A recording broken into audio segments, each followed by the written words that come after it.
Hi friends. இன்னைக்கு நம்ம வந்து என்ன ரெசிபி பண்ண போகிறோம் அப்படின்னா ஒரு ஒன் பாட் ரெசிபி. இப்போ வந்து கேஸ் சிலிண்டர் வந்து தட்டுப்பாடு ஆயிட்டு இருக்கு இல்லையா?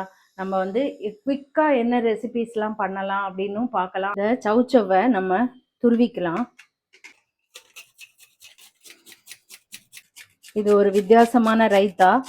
இந்த சவுச்சவெல்லாம் நம்ம ஒரு பாத்திரத்தில் போட்டு 2 மினிட்ஸ் இதை துருவி இருக்கிறதுனால இது வேகிறதுக்கு 2 நிமிஷம் தான் ஆகும். தண்ணி விடும். நம்ம கொஞ்சோண்டு தண்ணி விட்டுருக்கேன். 5 மினிட்ஸ் கூட தேவைப்படாது, ஒரு 3 மினிட்ஸில் வெந்துடும். இது வந்து வெந்துருச்சு சவுச்சவு. சால்ட்டு பார்த்து போடுங்க. இது இந்த மாதிரி தண்ணி காய்கறி எல்லாம் அதிகமாக சால்ட்டு தாங்காது. இந்த அளவு சால்ட் போட்டுக்கிட்டா போதும். ஒரு குட்டி ஸ்பூனில் 1 ஸ்பூன் சுகர் போடுறேன், பேலன்ஸ்டாக இருக்கும். சவுச்சவை இறக்கிடலாம்.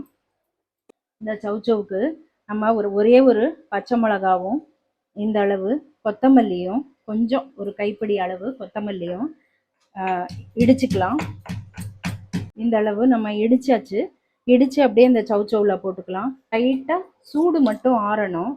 ஒரு 2 நிமிஷம் ஆகும் சூடு ஆறுறதுக்கு. சூடு ஆறினோடனே நம்ம தயிர் கலக்கலாம். நம்ம பச்சடிக்கு தேவையான அளவு தயிர் விட்டுக்கலாம். எத்தனை பேர் வீட்டில் இருக்கோமோ அதுக்கேற்ற மாதிரி நான் தயிர் கலப்பேன். தயிர் ஆக்சுவலி ரொம்ப உடம்புக்கு நல்லது. ஃபேட் எடுத்த தயிர் வந்து நிறைய ப்ரோபயோட்டிக் இருக்கு அதில்.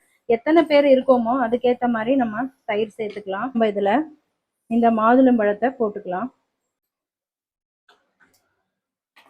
One pot recipe chow chow raita rice. இதில் எல்லாமே இருக்குது.